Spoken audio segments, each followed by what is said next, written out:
Bonjour et bienvenue. Aujourd'hui, nous allons reparler de programmation de mini-drones avec Swift Playground. Pour cela, il nous faut toujours un mini-drone et sa batterie, et plus que jamais un iPad, puisque l'appli est éditée par Apple. C'est parti.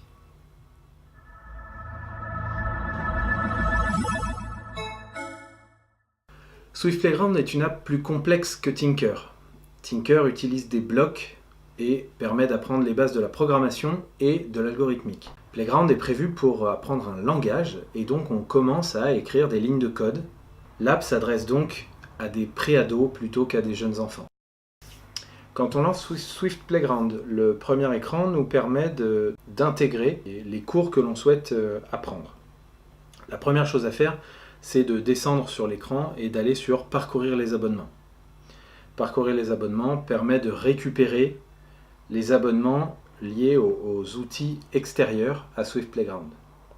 Et c'est là qu'on va pouvoir souscrire à la partie Paro-éducation, qui est la base pour pouvoir développer pour les mini-drones Paro. Une fois que c'est installé, il suffit de rentrer dedans et une petite animation démarre qui incite celui qui va en tout cas découvrir ce langage à entrer encore plus dedans. Je vous laisse profiter de ces petites images.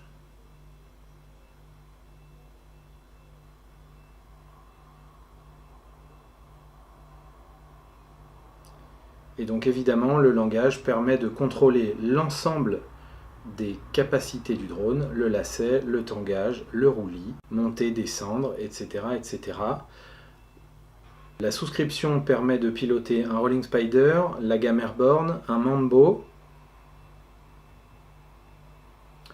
Enfin, les recommandations d'usage puisque ça se passe en intérieur, espace dédié, lunettes de protection, etc. Et c'est parti. L'application est découpée en deux. La première partie à gauche explique ce que l'on va faire. La partie de droite image un petit peu ce qui va se passer. Et donc, la première étape, c'est d'apprendre à décoller et atterrir. Et on nous dit, le décollage est la première étape pour devenir pilote de drone, comme un Hello World pour les développeurs. Et là, c'est vraiment un message spécial pour les développeurs. On nous demande de placer le drone sur une surface plane avec assez d'espace. On va le faire ici. De taper la commande Takeoff, qui en anglais signifie décoller. Ce qui est très intéressant, c'est que l'appli nous permet d'avoir soit un clavier, soit directement les mots-clés du langage Swift disponibles ici. Là, je vais prendre plaisir à écrire le code.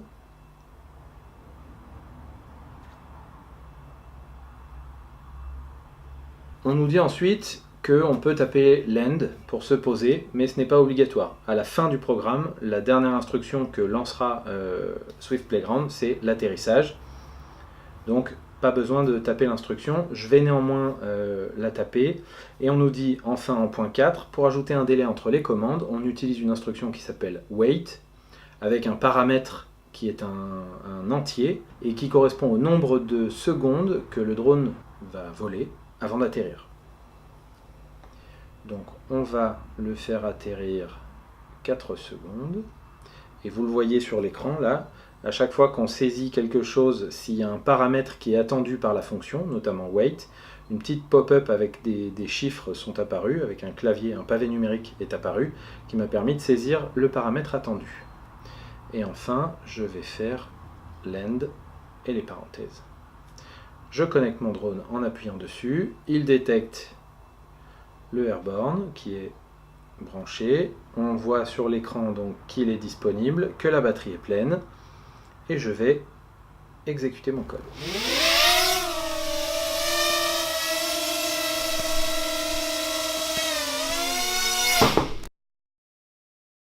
L'application est extrêmement bien faite puisque l'apprentissage se fait vraiment à mesure des capacités de la personne qui apprend. Et chaque étape, vous le voyez, il y a toutes les commandes simples, puis les commandes avancées, et enfin un bonus qui permet de combiner les capacités de l'iPad avec les accéléromètres, plus le mini drone et donc faire en sorte que quand on penche l'iPad, ça déplace le mini drone, etc., etc.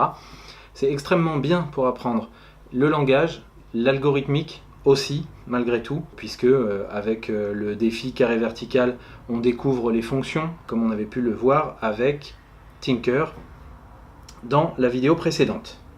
Si vous avez apprécié, likez, commentez bien sûr, posez vos questions et abonnez-vous. Et à bientôt pour la 3e vidéo pour découvrir Tickle.